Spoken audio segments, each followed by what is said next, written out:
V hotelu Mitra so v začetku avgusta odprli infotočko Parzival, kjer je na ogled tudi kamen Laptis Exilis.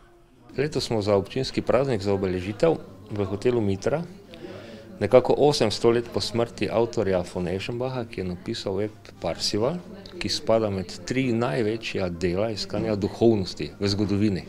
In to ni tiste duhovnosti, ki bi rekli čudaške, ampak nekako kako človek postane na zemlji človek, ne da se ukloni nekemu pritisku. No, ta roman se imenuje Parzival in bistvo tega romana Parzival je, da ta glavni junak v našem današnjem okolju dojame, kar je bistvo in smisel življenja, še več pa za neko materialno plat dojame, kaj je to sveti gral.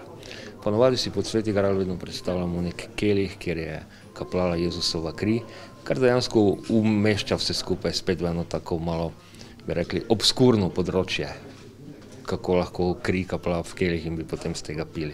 Če malce na kratko povem, v Parzivalu je potem bilo razodeto, da je pa to kamen, se pravi, višja sila vesolja, spoznanja življenja, ljubezni dejansko lahko v slehernem kamnu in to je bistvo tega.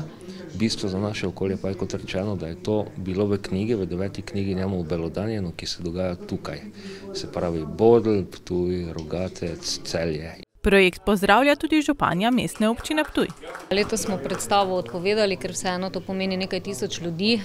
Vezana je tudi na Ptujsko noč, ki letos ni bila tradicionalno organizirana, tako da se pač stvari lotevamo malo drugače. Seveda praznujemo, mogoče ne skupaj vsak pri sebi, kar je lahko tudi neka nova dodana vrednost temu mestu, da vsak pri sebi razmisli tisto nekaj, kar to mesto dela posebno, zakaj ga ima tako rad in da mogoče ta praznik doživi na nek svoj način.